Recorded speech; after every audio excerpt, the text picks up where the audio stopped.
Welcome to this free immigration help channel. Today is April 13, 2023 and we are getting into the volume 61 of me answering your immigration related questions. As you can see, I have all your comments pulled up here in front of me. Before we begin, I'm going to say I'm not an immigration attorney.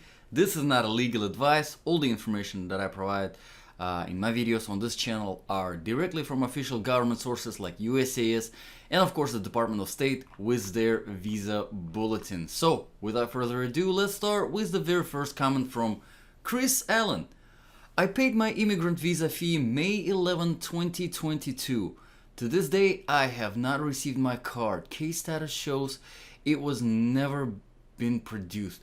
Chris, I'm very sorry you're experiencing delay as most of the most of the cases that have to do with family immigration and employment based, they seem to be processing a little bit faster.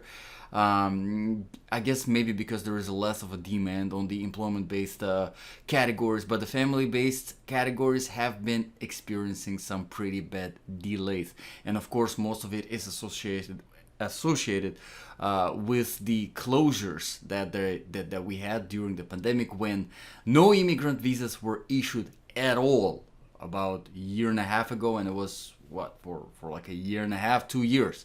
I actually just done a video today specifically on the F2A category, and the reason why F2A category is very, very important is because that was the only category that finally showed us some movement on the April visa bulletin. Nothing was moving, nothing at all was moving, and finally nothing was moving for a very long time, probably like a year and a half now. And finally we seen some update on the F2A for the documentarily qualified cases. And according to the new update, it looks like there is about 2.5 years for all chargeability, and China, India, Philippines, and then for Mexico is 4.5 years. So that tells us that there is about 2.5 years that artificial backlog from the pandemic closures that are for people that have already been documentarily qualified, and that's what it sounds like is the case for you, because you have already paid the fees. So I'm assuming all of the stuff have been already reviewed when it comes to the NVC portal. But you let me know in the follow-up comment if you can. I would really appreciate it. If you can tell me the chargeability area, if you can tell me the preference, the category, I might be able to give you a little bit more details. And of course the priority date, the filing date, when your application was accepted by USCIS. If you give me that information, I might be able to give you a little bit more details. But as of right now, for people who have been documentarily qualified, it looks like there is about 2.5 years. So with that being said, if you were, you said you paid your immigrant visa fee in May 2022, if you were documentarily qualified somewhere around May 2022, roughly, it's a very rough estimate, add another 2.5 years to that, and you will have somewhere middle of 2024. It's a very rough estimate, keep in mind, because again, I don't know, I can't tell anyone, unfortunately, how this artificial backlog will be addressed, and there are some rumors going on that Department of Homeland Security, they're trying to implement some new procedures to handle these applications, where they basically issue these visas without interview, and that of course will streamline the process. It might speed up, and we might see this backlog taken care of much faster than 2.5 years, hopefully. But as of right now, this is what we have. So if you can just come back and provide a little bit more details, like I said, chargeability area, category, and the filing date, the priority date, and I will be able to give you a little bit more details. Again, rough estimates, but a little bit more. Just make sure, please don't respond to this comment. Submit a separate comment, because for everyone who's watching, if you respond to my comment within your comment, YouTube does not send me notification. I don't know why. Alright, let's move on to the next one from Patricia P. Maybe we should tell our relatives to come across the border. They stand a better chance, LOL. You know what, Patricia? Sadly, it's sad, but it's true. It really is sad. The system is just, the way it is set up, it seems to be really, really unfair, and it's becoming more and more unfair. And I'm talking about expensive fees. I'm talking about the amount of documents and applications, the amount of interviews and background checks, the whole process, and of course the crazy delays, crazy backlogs. I mean, if you look at the visa bulletin, some people are not familiar, and then they I had like, I rarely get some crazy people, but I do get sometimes crazy people on my channel in the comments. Very rare. Probably had like 2 total. But still, that's the people that I remember, that they get so angry with this that they get angry at me. And it's I have a petition myself that I'm waiting for. I'm in the same boat. And I'm an immigrant myself, and I went through the process legally. It took me about 13, 14 years to go through the whole thing, and now I have to wait another 16 years to invite my brother. It's ridiculous. But yeah, that's Patricia. It's really sad. It really is sad. It's really sad, but it's true. And I'm gonna actually type it up. It's really sad, but it is true. Okay, let's move on to the next comment from Avita Lisdog. And I don't encourage anyone to jump over the border, by the way. It's even in spite of this unfair system that was created, you still want to maintain your humility and be righteous, do the right thing, do the righteous thing, and because that's after all what makes us human. If we forget and we start using this system for our benefit, we become corrupted pretty quickly. Okay, let's move on to Avita Lisdog. Hello, I'm from Philippines, belong to category F4. My priority date is on March 1, 2004. Wow, and we are already documentarily qualified in November 5, 2022. How long I have to wait or have I guess left or for my interview date? Thank you. You're very welcome, Avita. Thank you for asking your question. And this is an example for everyone who's watching. From 2004, and Avita is in the category F4, which is the sibling of a US citizen. And clearly, if Avita is from Philippines, clearly the US citizen who is petitioning for her most likely is from Philippines as well. So they are a naturalized citizen. So they went through the whole process. And look, since 2004, that is almost 20 years. Okay? Almost 20 years. Just think about that. Don't be angry with me. Be angry with the crazy system that was set up. I don't know. That it's completely unfair. But Avita, sorry, I'm getting off track here. Congratulations on being documentarily qualified. That's definitely good news. It means that NVC have waited for the availability closer to the availability of your immigrant visa, and then they got you documentarily qualified. So I am thinking either immigrant visa should already be available for you, and we are just waiting for the US Embassy in Philippines to schedule your interview, or it should be somewhere around the corner. Now, like I was referring, and it's actually this video, I recommend everyone checking it out because I always mention this.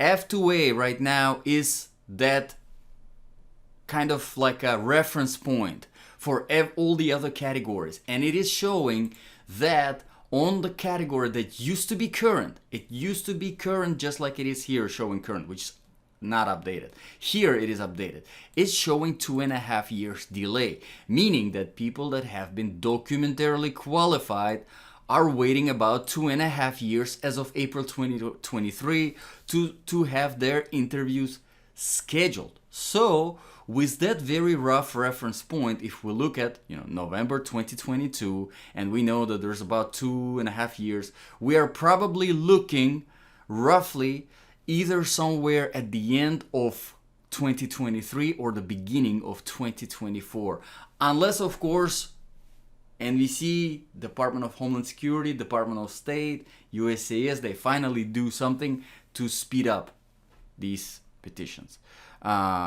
So one thing I can recommend, Avita, if you have not done that already, I would recommend just trying to send an expedited request to the NVC, because you are already documentarily qualified. And if we look, let's see, priority date, let's take a look, priority date F4, Philippines. Okay, so that's April 2004 and you're March 2004. So you're before, so you're 1 month before. So judging by the visa bulletin, your immigrant visa should already be available. We know that these are not updated dates, so most likely it is still not available. But judging by the visa bulletin from what we have, it should already be available. So you're documentarily qualified, your immigrant visa should be available by their own source. You're definitely meeting those criteria to submit that NVC expedited request. So I would definitely recommend doing that. If you don't know how to do it, it's very simple. They have a dedicated email address where you send that request. Just be professional, be polite. I actually have a video on this channel where I explain how to do that. So check it out when you get a chance. And if you have any additional questions, do not hesitate to ask them. All right, let's move on to the next question from Murtaza Haidari. Thank you for your good information. You're very welcome, Murtaza. Thank you for watching. Thank you for your questions. I am from Afghanistan and I came in the US with a diversity visa. All right, now I'm waiting for my green card and I want to change my address to receive my green card. Okay, now we're talking about the address update. All right, so number one, form number. In online change address, we have form number. How should I know which form number is for my case? 2, zip code used when filed is the zip code which I use in my old address. And then 3, a number optional. Is it the number which we have on our visa page? If not, which number is it? All right, Murtaza, great questions. I'm going to actually use this as an opportunity to show some navigation on the USCIS website. So we're going to go to forms. I'm going to actually pull up that form so I have it in front of me. And the very first form is the alien change of address card. And you can actually file it online. So I'm going to open the PDF version, the physical version of this form, and I'm going to try to find the questions that we are looking for. Okay, so alien registration number. Let's start with that since this is the first one that we have. Alien registration number is issued for people that have some kind of immigration process that is started. For example, if you're applying for asylum, you get the alien registration number, and then the same alien registration number actually is stuck with you until you get your permanent residence. So if you don't have that, just ignore that. That's not a big deal.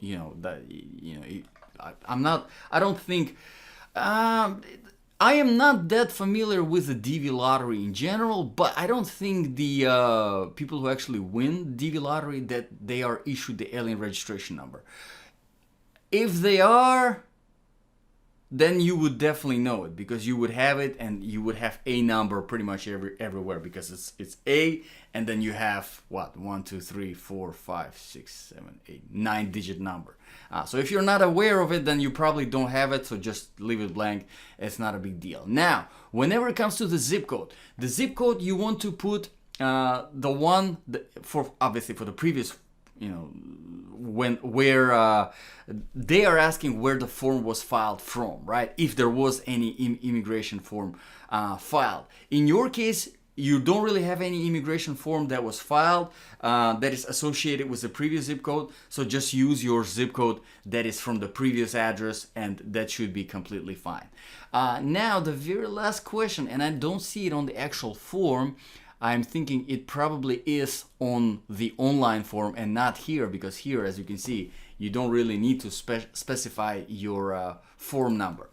But in the online form, when it's asking you to enter the form, specifically the form number, it is referred to the actual petition or application that you have filed. For example, if you submitted, application to extend or change non-immigrant status, right? I-539, you have submitted that. That's what you're putting. You're putting I-539. In your case, again, you don't really have any dedicated application or petition that you have filed, so you can either leave it blank if there is such an option, or if you can type it in, you can just type in DV lottery and that should be good to go. So I'm gonna do that, And there is also, I'm looking forward to hear from you as soon as you can. Yes, sir. So I'm gonna put that, and we're gonna move on to the next one. Looks like again from Murtaza, so I'm gonna do it on a different video. We're gonna do that, and we're gonna move on to, let me just make sure that it's all the same stuff. Yep, all the same stuff. All right, let's move on to the world is yours. Very helpful. I didn't know that these statistics existed. I'm glad this was helpful. I appreciate you watching. Let's move on to Leah.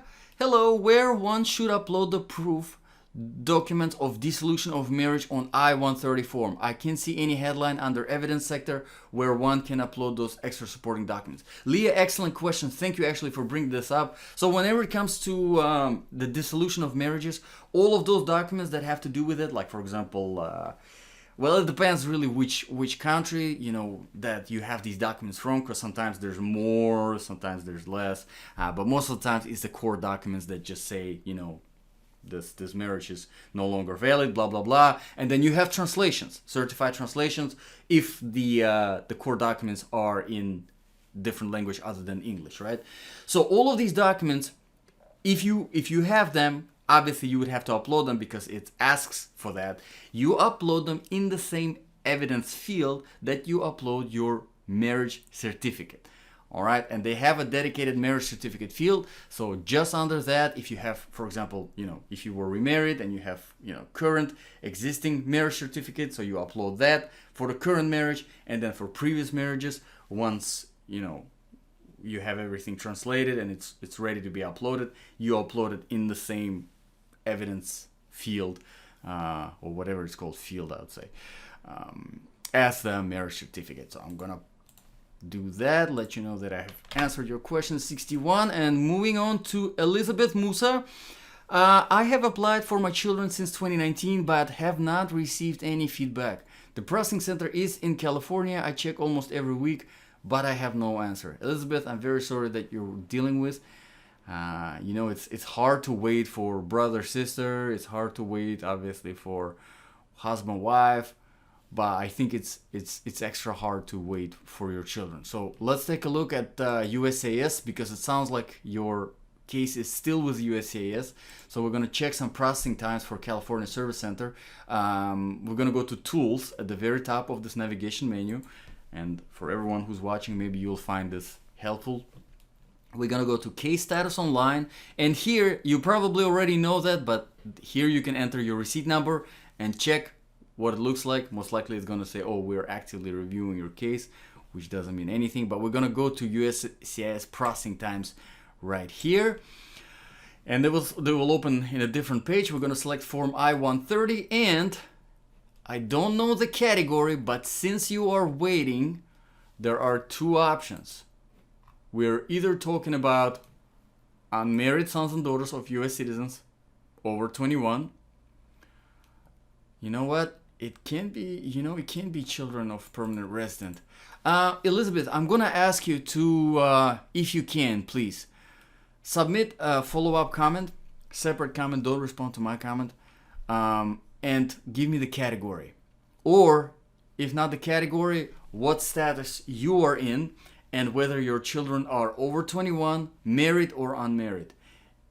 Also, the chargeability area would be helpful, you know, which country from. I would be able to give you a little bit better estimates. But as far as the USCIS, really all I need to know is whether you are a permanent resident or a US citizen. But I will do for everything we have here for children, just so that you have a general idea of how long it takes with USCIS. So let's start with permanent resident filing for a spouse or child under 21. All right, so if you are filing, if your children are under 21 and you're a permanent resident, you submit it to California Service Center. Let's take a look how long it takes. 25 months, so we are looking at roughly 2 years. Let's see, you have submitted it in 2019, so it already should have been processed. It already should have been, you know, you should have already received a decision. So I don't think that's the case. But let's move further. U.S. citizen filing for spouse, parent, or child under 21. If that's the case, let's take a look. That should be faster than permanent resident. It's 15 months. Again, I think in your case, it would have been already reviewed. All right, U.S. citizen filing for unmarried son and daughter, 21 or older. Okay, let's see California Service Center. Let's take a look. 76 and a half months. So that would be, let's see, 76 divided by 12. So that's about 6.5 years we are looking at. U.S. citizen permanent resident for unmarried son or daughter 21 or older. Again, California Service Center. So we're looking at about, let's see, 58 divided by 12. About 4.8 years. So roughly 5 years. Let's take a look at U.S. citizen, married son and daughter. That's the very last category we have for kids in California Service Center. 107 months. Ridiculous numbers. So that's about 9 years. So let me know, please, which category it is, and I would give you a little bit. Maybe I can give you a little bit better estimates. But that looks like the numbers that we have so far. Again, you can find this case processing times on official USCIS.gov website. All right, let's move on to the next question from Pape Bisanduf. Pape, thank you very much for another question. I really appreciate it. Hello, this is Pape again. Same question with more details. You'll know that most of the time the visa bulletin move forward 1 month every month. That's the best case scenario, yes. And the final action date for F2A is 08 September 2020. Yes, as we know now. My priority date is 09 April 2021 and my case is documentarily qualified. Yes, Pape. So thank you. I really appreciate the additional information. So if we judge by the F2A, right? And if we look at what you have right now, being documented. Wait a second, your priority date is April 2021 and your case is already documentarily qualified. So you have already been documentarily qualified. When was your case documentarily qualified? Because if we look at the F2A, this is in the documentarily qualified graph. Because if we look at the visa bulletin, and I know this creates a lot of confusion. I don't know why they just use the same language that everybody else uses.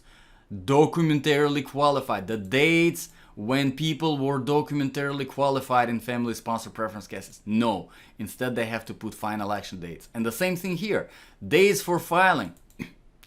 Everybody calls it a priority date, even within the immigration, the whole immigration whatever system structure, and yet they put dates for filing. I don't know, it's aside from everything else that is wrong, this is the other thing that we have to deal with. But this graph right here is for those who have already been documentarily qualified. So the interviews that are being scheduled now, the immigrant visas that are becoming available now for the F2A category are for people that have been documentarily qualified back in September 2020. So again, back to your comment, Pape, if you were documentarily qualified in April 2021, and we know that there's about 2.5 years of delay for, I would say, most of the categories, I would think, hopefully there isn't more for all the other categories other than F2A. But what we know from F2A, 2.5 years, your April 2021, if it is a documentarily qualified date, again, it's 1.5 years, so you're looking at about 1.5 years. Okay, so I'm gonna put this and we're gonna move on to the next question from Dennis Tufour. I'm in the F1 category and my priority date is March 2017. How long do I have to wait? I'm in the process and waiting to pay. Okay, so you're waiting, so the documentarily, you're not, you don't have the full access to the NVC portal just yet to become documentarily qualified, which means that the NVC, they're just waiting closer to the availability of the immigrant visas. For everyone who's watching, if you log into your NVC portal and you don't see anything, don't let that stress you out or bother you too much. They're just waiting closer to the availability of the immigrant visa before they allow you the full access where you can submit all the documents, all the financials, and pay all the fees. So let's take a look, Denise, what's going on. F1, your priority date is March 2017. We're going to take a look at F1, and this is the priority dates for filing. And if we look at the F1, August 2016, that's what it's showing. Again, very unupdated, not updated information here, August 2016, and you have your priority date is March 2017. So you're about 1 year ahead, judging by the visa bulletin. 1 more year, all right? Rough estimate, 1 more year to the availability of your immigrant visa. However, Denise, I want you to keep in mind that we had that artificial backlog with the closures during the pandemic, and from F2A, it looks like it added about 2.5 more years.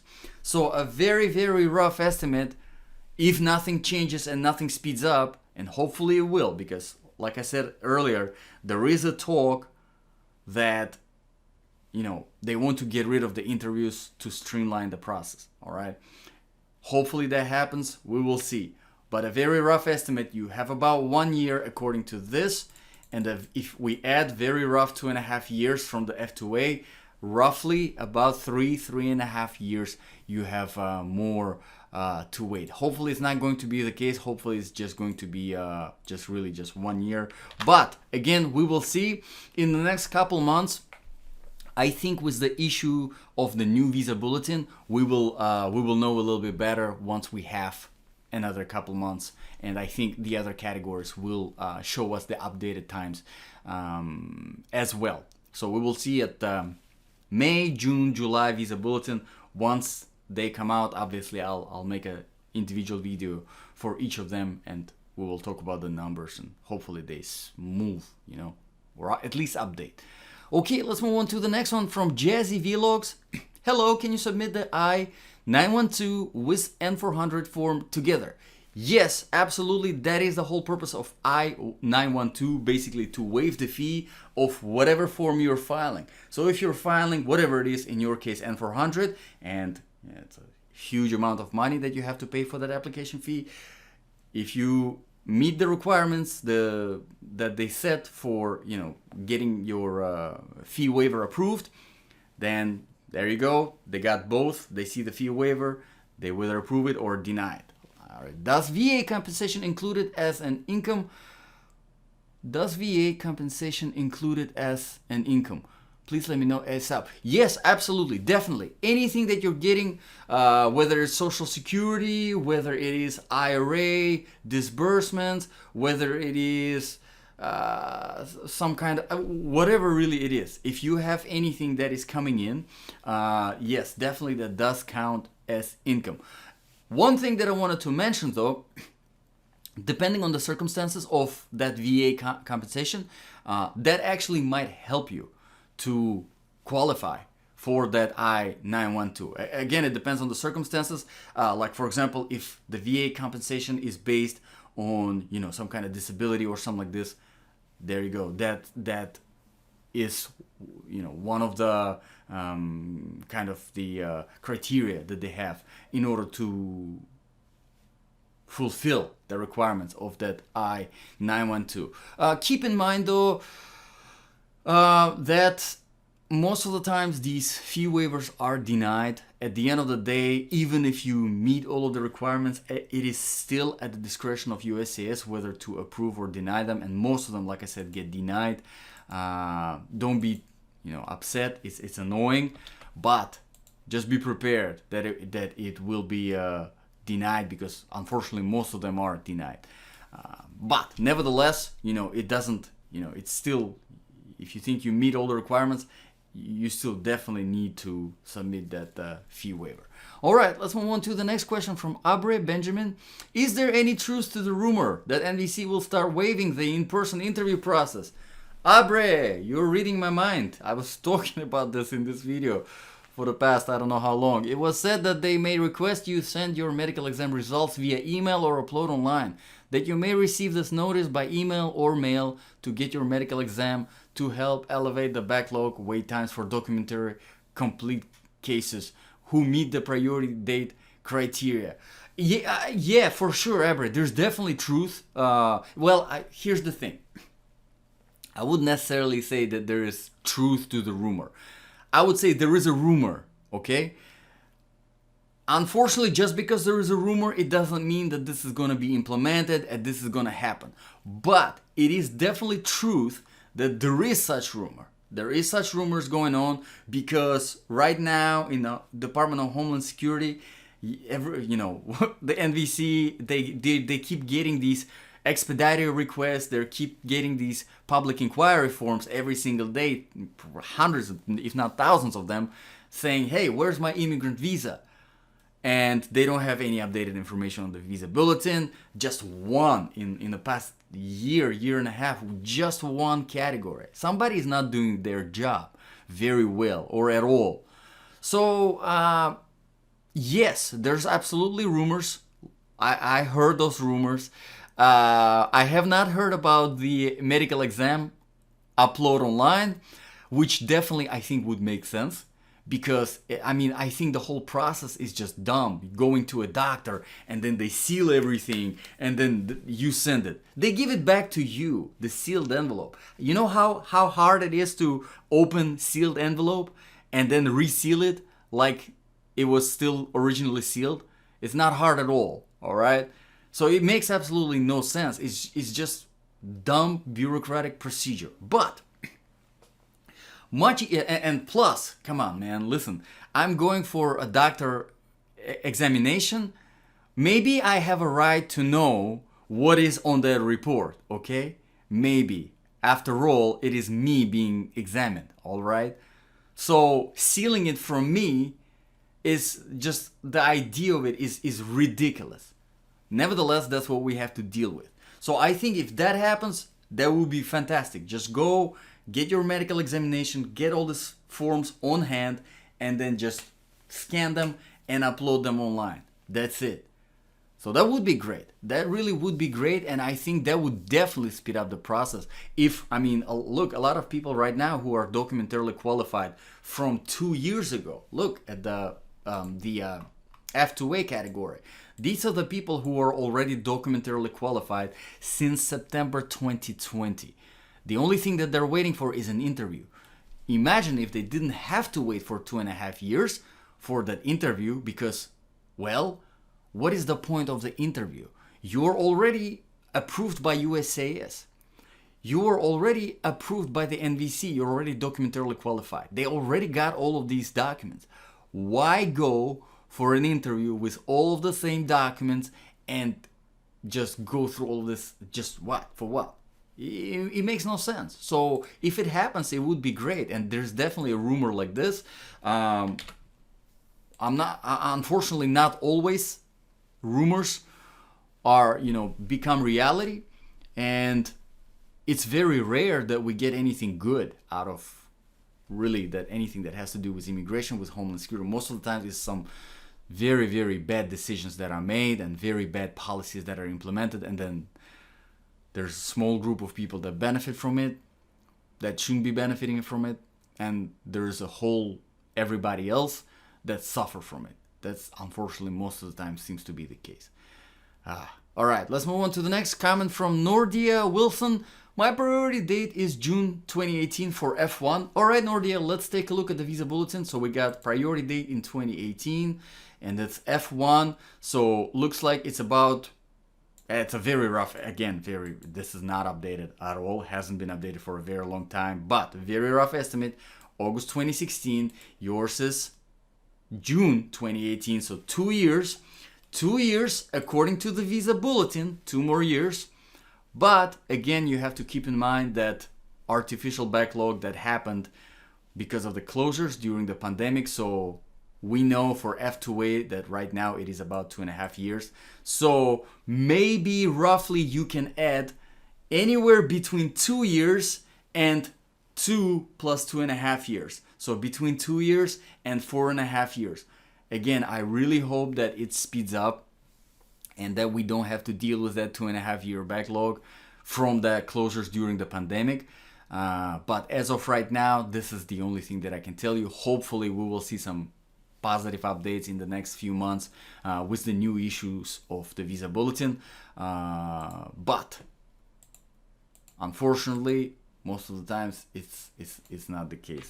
So I'm gonna post this and we're gonna move on to the next question comment from Simone Williams. Hard, still watching, don't have any follow-up questions as yet, but still interesting in all you say. Simon, I really, really appreciate it. I appreciate you watching. And honestly, to me, myself, it's just reading your comments and answering them. And, for somebody it's helpful, for somebody it doesn't help, it's not helpful. I understand, I don't have a problem with this.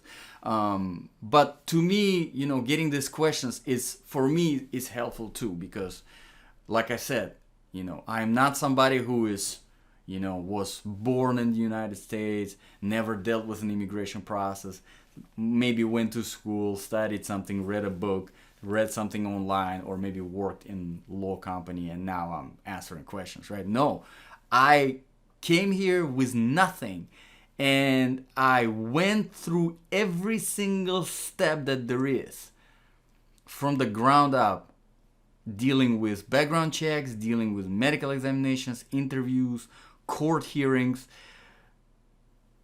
paying the fees, dealing with immigration attorneys, dealing with immigration officers. And so when I'm answering questions, I'm not answering as someone who's just read a book and this is what's in the book and that's it. No, I'm answering a question as I've been there, I've been there.